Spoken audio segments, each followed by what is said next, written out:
Hello friends, எல்லாரும் எப்படி இருக்கீங்க? இன்னைக்கு நம்ம 10 மினிட்ஸில் ஹோட்டல் ஸ்டைலில் கிரேவி எப்படி செய்யறதுன்னு பார்க்கலாமா? வாங்க வீடியோக்குள்ளே போகலாம்.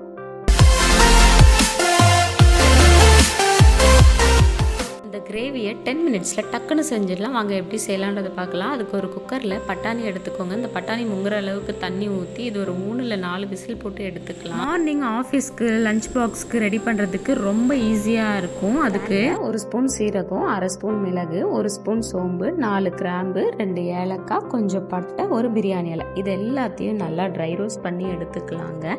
இப்போ இதை அடுப்பு சிம்மில் வச்சு நம்ம ரோஸ்ட் பண்ணிக்கலாம். இல்லைன்னா கருகிடும். மசாலா கருகிடுச்சுன்னா அப்புறம் கசந்து போயிடும். இப்போ இதை ஒரு பிளேட்டுக்கு மாற்றி ஆற வச்சுக்கலாம். இது நல்லா ஆறட்டுங்க.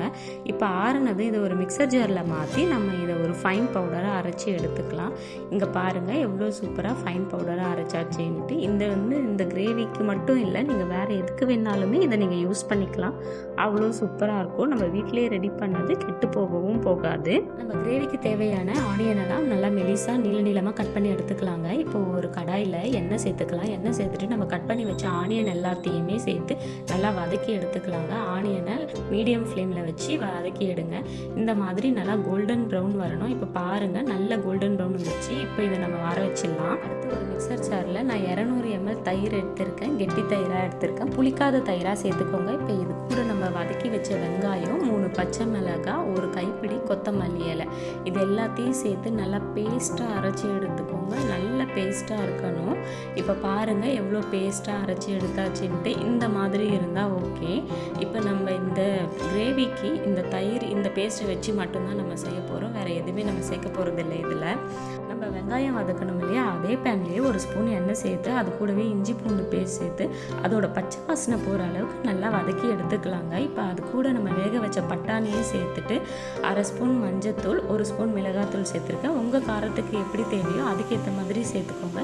ஏன்னா ஆல்ரெடி நம்ம மசாலாவில் மிளகு வச்சுருக்கோம், அதுக்கப்புறம் பச்சை மிளகாய் வச்சு அரைச்சிருக்கோம். இப்போ இதை நல்லா கலந்து விட்டுட்டு நம்ம அரைச்சி வச்ச அந்த பேஸ்ட் இருக்குது இல்லைங்களா, அதை இது கூட சேர்த்து நல்லா கலந்து விட்டுக்கோங்க. இப்போ நான் இது கூட கொஞ்சோண்டு தேவையான அளவு தண்ணி சேர்த்துருக்கேன். நிறையா தண்ணி சேர்க்க வேணாம். இப்போ இதெல்லாம் ஒரு சேரு நல்லா கலந்து வந்ததுக்கு அப்புறமா நம்ம அதை அப்படியே கொதிக்க விட்டுறலாம். இப்போ பாருங்கள் எண்ணெய் பிரிஞ்சு எவ்வளோ சூப்பராக கொதிச்சு வந்திருக்குன்னு. இப்போ இது கூட நம்ம அரைச்சி வச்ச மசாலா பவுடர் 2 இல்லை 3 ஸ்பூன் சேர்த்துக்கோங்க. இது கூடவே கிரேவிக்கு தேவையான அளவுக்கு உப்பு சேர்த்துக்கோங்க. நான் லைட்டாக மட்டன் மசாலா ஒரு 1/2 ஸ்பூன் சேர்த்துருக்கேன். இது ஆப்ஷனல் தான், உங்களுக்கு வேணும்னா சேர்த்துக்கோங்க, இல்லைனா வேணாம். இதில் ஒரு பிஞ்ச் அளவுக்கு நான் சுகர் சேர்த்துருக்கேன், அவ்வளோதான். அதுக்கப்புறம் நான் சும்மா டெக்கரேஷனுக்காக இந்த ஃப்ரெஷ் க்ரீம் சேர்த்துருக்கேன். இது இருந்தால் சேருங்க, இல்லைனா நம்ம வீட்டில் என்ன இருக்கோ அதை வச்சே நம்ம செய்யலாம். பால் ஆடை இருக்கு இல்லையா, அதை கலந்து விட்டுக்கோங்க.